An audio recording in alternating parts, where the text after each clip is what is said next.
And are folks let into? Thanks, Casaria. I just want to confirm that folks have been let into the webinar. Yes, it is open. Okay, perfect. Thank you. Well, good afternoon, everyone. Thank you for joining us today. My name is Lee McIlvaine. I serve as Economic Development Specialist with the Department of Land Conservation and Development. I am joined today by Casaria Taylor, who is our Senior Rules Coordinator, and hopefully we'll be joined soon by Gordon Howard, who's our Community Services Division Manager. I am leading the department's rulemaking effort related to Goal 9, economic development, to help define in Oregon administrative rules what exactly the target industries approach is and how it can be applied in an economic opportunities analysis. The department is offering this public webinar in advance of the Land Conservation and Development Commission's public hearing on this rulemaking at the end of the month. And our intent is to provide an overview of the proposed rules and create an opportunity for the public to ask clarifying questions about the proposed changes. My presentation should last about 20 minutes, and then we'll reserve the rest of the time for discussion. And just so you know, this webinar is being recorded and live streamed to YouTube. And since it's a webinar, attendees are muted unless called upon. So if you have a question, you can put it in the chat, and we'll address all the questions after the short presentation today. So just to provide some background on this rulemaking effort, the rulemaking was approved by LCDC in its biennial policy agenda in 2023. The commission initiated rulemaking in January of this year by approving the department's proposed Rulemaking Advisory Committee, or RAC.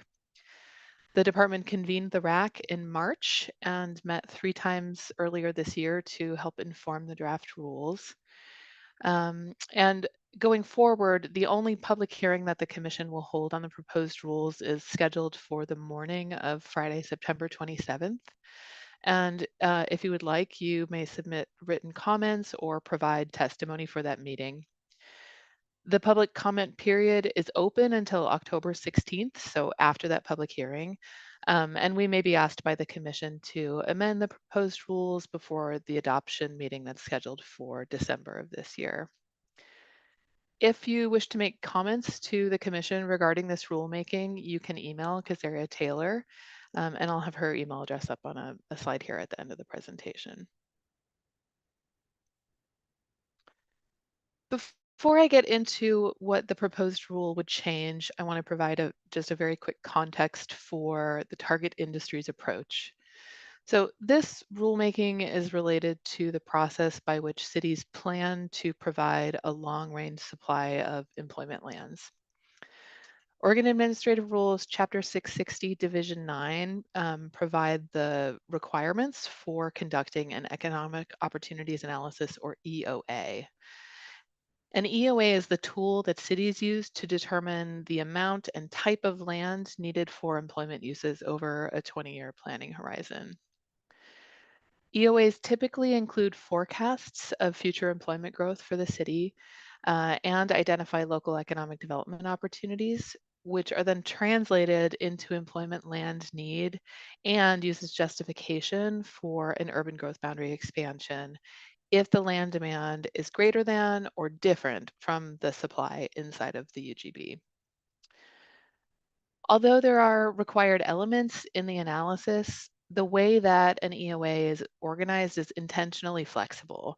It's really not in the state's interest to determine what local economic opportunities cities should be pursuing. Many cities use a methodology called the target industries approach in their EOA. This method identifies a desirable industry, then includes land need based on the site characteristics that are typical of that industry. So for example, a city wishing to accommodate a warehousing and distribution center would identify a 50 to 80 acre parcel with nearby interstate access in its EOA. The target industries approach is often used for more land consumptive industries, And it tends to be applied when a city's employment growth forecast is not aligned with the economic development opportunities it would like to pursue. I would stress that this approach to providing economic development sites is commonly used, and it's a practical way to pursue local economic growth.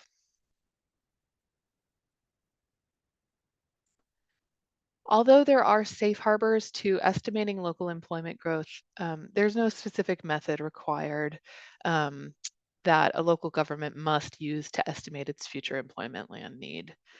Many EOAs estimate land need by using a safe harbor employment growth forecast and then basically calculating how much space those jobs will take up. Some local governments look at their safe harbor forecast and wish to create more opportunities in specific sectors. So they'll adjust that employment forecast by adding jobs in certain desirable industries, then again calculating how much space those jobs take. Both of those approaches are shown here in green, and they're similar because the land need is derived from the expected job growth.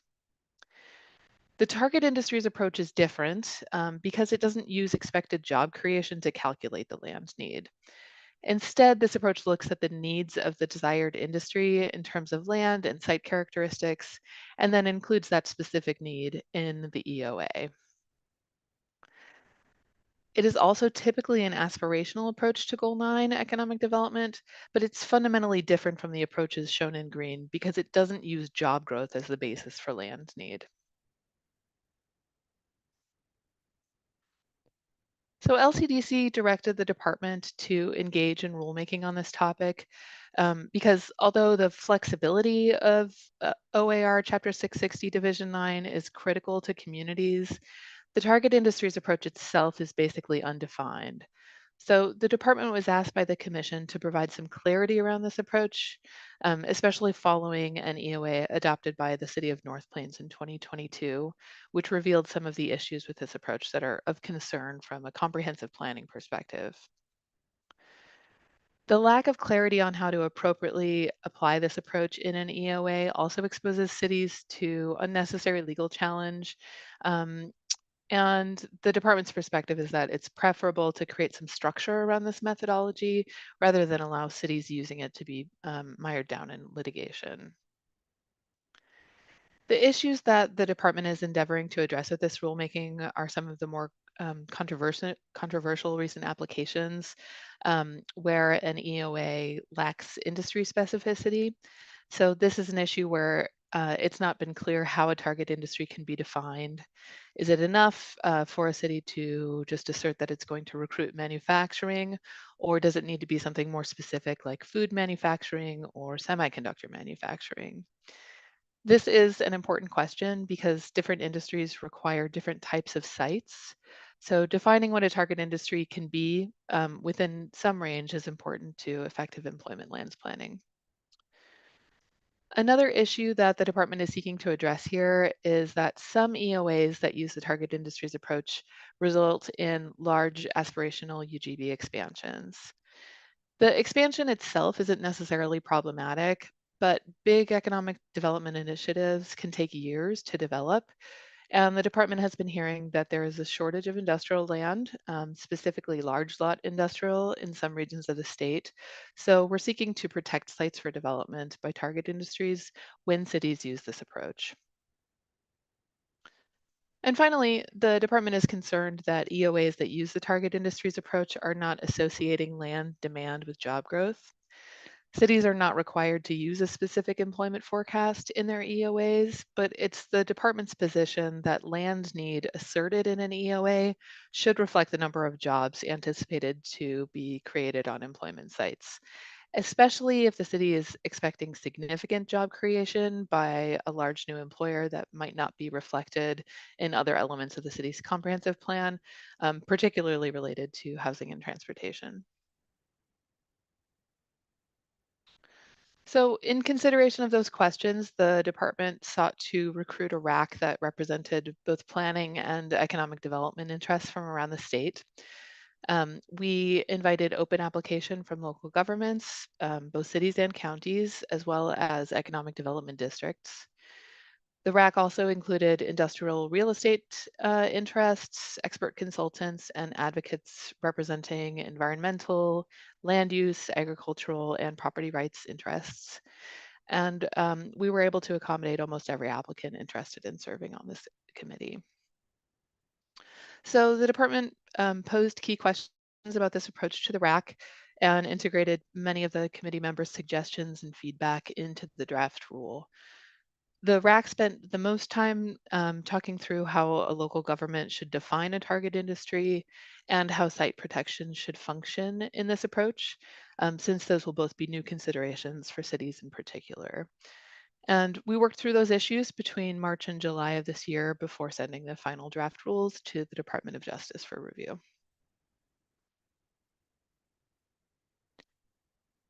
So I'll now cover the key changes that are proposed by this rule amendment. We first sought to create a definition for the term target industry to provide some clarity around how specific a local government needs to be when it includes target industries in its EOA to justify site needs. We really needed to thread a needle here so that we wouldn't be too specific, because that would essentially require local governments to be unreasonably precise in their economic development predictions. But we also didn't want to be too broad in defining a target industry, because if a local government simply identifies manufacturing or industry as its target, then it's not clear what its site requirements might be. So we are asking that EOAs that use this approach, we're proposing that they refer to something called the North American Industry Classification System, or NAICS. This is a federal data set that assigns codes to every economic sector in North America. The rules allow EOAs to identify more than one target industry, and they also allow clustering of similar or associated industries to allow for cluster strategies. And importantly, a local government may identify need for local retail opportunities, but the proposed rule does not allow a city to designate target industry sites for retail development. I thought I'd provide a little bit more information about the NAICS system here. The proposed definition of a target industry would require that it be identified at a level of specificity of 3 digits or greater.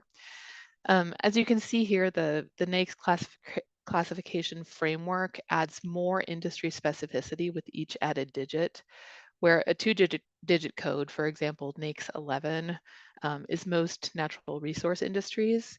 But if we look all the way down to a 6-digit code, you would land on something like grape vineyards or a lemon orchard. Um, the RAC concluded that the 3-digit level is sort of our Goldilocks spot, where it's not overly specific, but it has enough detail that'll help inform actual site needs of that industry. And this really matters because the proposed rule asks that local governments provide justification for site needs identified for target industries in their EOA. And it also matters for site protections for economic development opportunities. We really need to define what should be allowed to develop as a use on target industry sites based on what the local government said in its EOA. So the proposed rule also adds a sentence to Chapter 660, Division 9, Section 15, which provides the process for an EOA. This amendment would require that EOAs demonstrate how job growth is connected to land need. It would apply to all EOAs, not just target industry approach EOAs. Um, but the method of compliance is flexible. So the proposed language states that the EOA must demonstrate how expected employment growth is expected to be accommodated on the identified sites. It doesn't prescribe how the EOA must do that, just that the local government should try to anticipate how many jobs will result and where they will be located. This is an important amendment because it encourages better comprehensive planning and can help local governments anticipate housing, transportation, and other needs related to local economic development priorities at the site level. So moving on, this issue is one of the most significant changes proposed for Division 9. The proposed rule would protect target industry sites for economic development opportunities. It does this by requiring that local governments adopt regulations that protect sites identified for target industries in particular, in effect preserving them for their intended use. But it's not completely inflexible. The rule language would allow the sites to be developed for employment uses that are not anticipated in the EOA, as long as the local government finds that the proposed unanticipated use has equal or greater local economic and community benefit. So a city would not be locked into a site for eternity, waiting for one extremely specific use that may or may not materialize. The Site Protections Clause also allows that these sites may include supportive and subordinate uses. So for example, an office for a manufacturing facility or amenities or critical services for workers such as a restaurant or a childcare business. But most importantly, the proposed rule would not allow target industry sites to be rezoned and developed for residential or commercial use unless the city conducts a new economic opportunities analysis that demonstrates that the site is no longer needed for economic development priorities.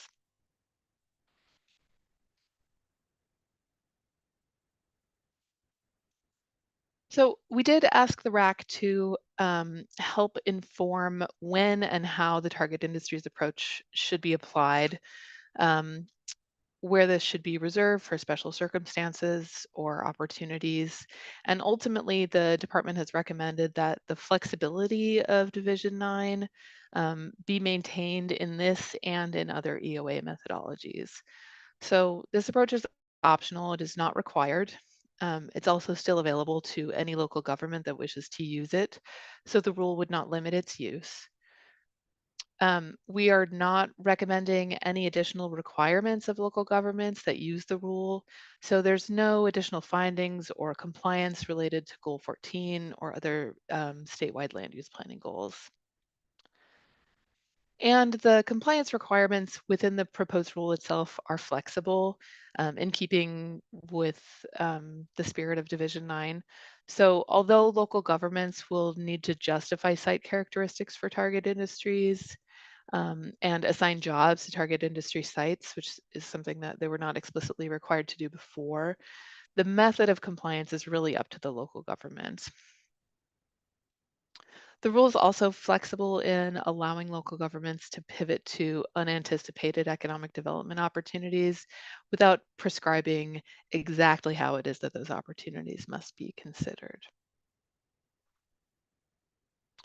So that concludes the major changes that are proposed for Division 9 based on this rulemaking that the department has been working on for the past year. I have a few notes here on how you can stay engaged and informed if this is of interest to you. The first and best way to do this is to sign up for rulemaking updates on the DLCD Gov Delivery mailing list. You can also go to DLCD's Goal 9 rulemaking page for the full rule if you'd like to read it, as well as the impact statements that were produced as required by law and the Secretary of State notices that have been filed. If you would like to submit comments to the Commission regarding this rule, you can do that by emailing Casaria, and here is her email address. And we would invite you to provide testimony to the Commission on the morning of Friday, September 27th, if you are interested. And I think that leaves quite a bit of time for questions. So happy to open up for discussion. If you'd like to chat your question, you may. I'm not sure if it's possible for folks to raise hand in a webinar, Casaria, but we'll see Yes, what that comes feature up. is available. Great.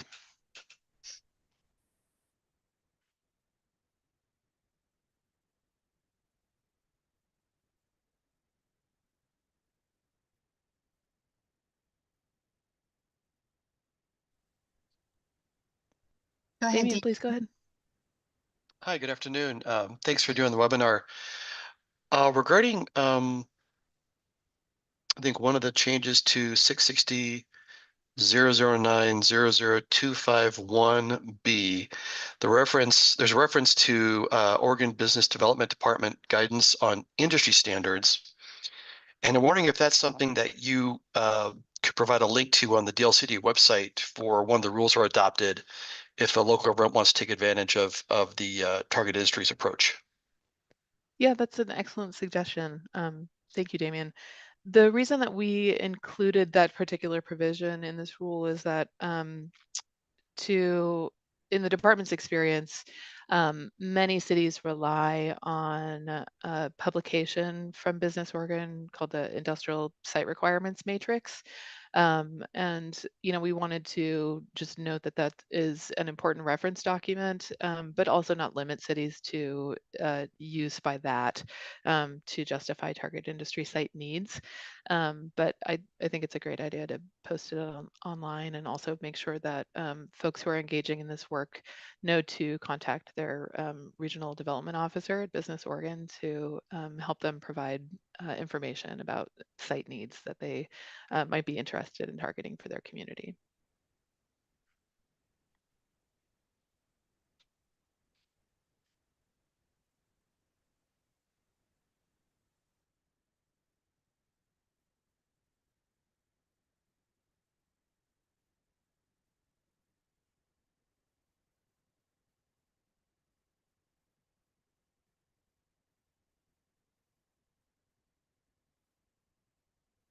See that Kasaria has added some links in the chat. So if you would like to read the rule in its entirety, you can do so on DLCD's website.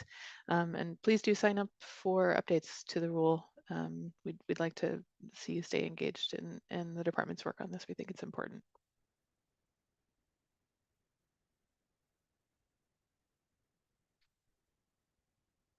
I'm going to add my own email address into the chat. If you think of questions in the future that are not coming to you right now, please don't hesitate to send those questions to me.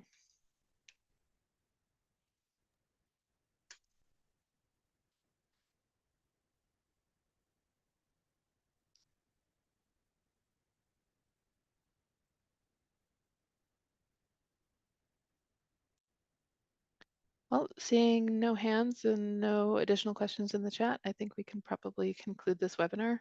Thanks very much for your attendance, and we hope to see you or hear from you at the commission meeting. Oh, Matt, just under the wire. Matt, would you like to verbalize your question?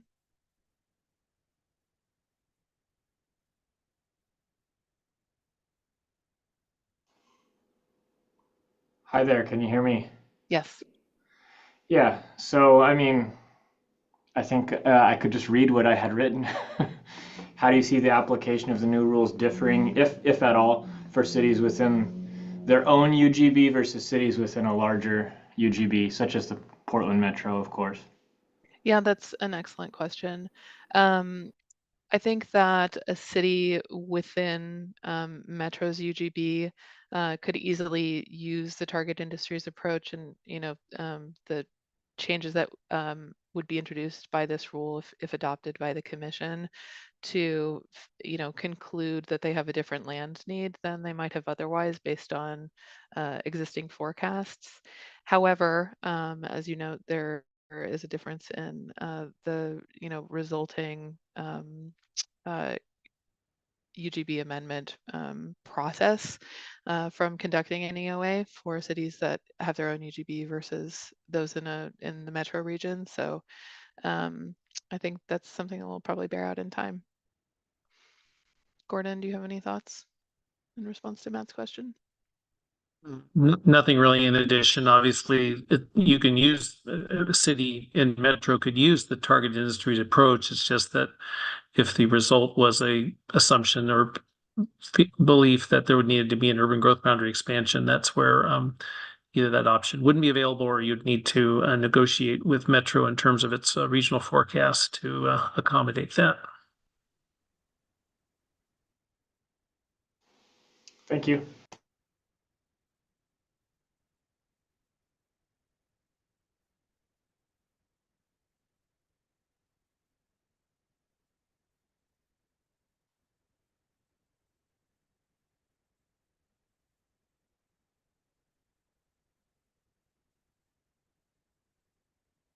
All right. Well, future questions, please go ahead and email them to me.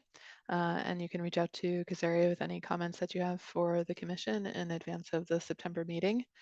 And thank you again for your attendance today. We appreciate your engagement.